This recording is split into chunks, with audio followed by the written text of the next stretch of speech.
Hey y'all, so I just thought I'd tell you I took some cinnamon buns, okay, cinnamon rolls, and I braided it like you would braid hair and wrapped it around my bun band, and then I'm going to flip it over and put the frosting over it and let it drizzle, and I'll let you know what it looks like.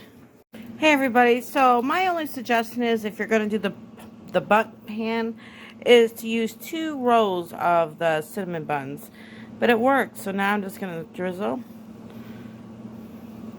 right onto the cinnamon buns.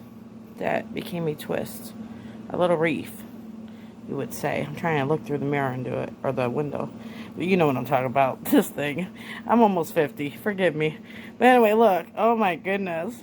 So it's just instead of a typical cinnamon roll, you have a full wreath one. How you like that? And I got my Pioneer Woman, yeah, it's been a long day between art and blogging and taking care of housework, moms. You understand how that is, you know? Love you all. Hey everybody, just so I can show that it is completely cooked all the way through, because I do my videos in increments and then I'll put them on my YouTube channel. And sometimes it's just a finger food. So, see? Oh my goodness. Look at that. Like, how can you go wrong with a cinnamon roll like that? You have to try the cinnamon bun cake thingy. It is like fabulous.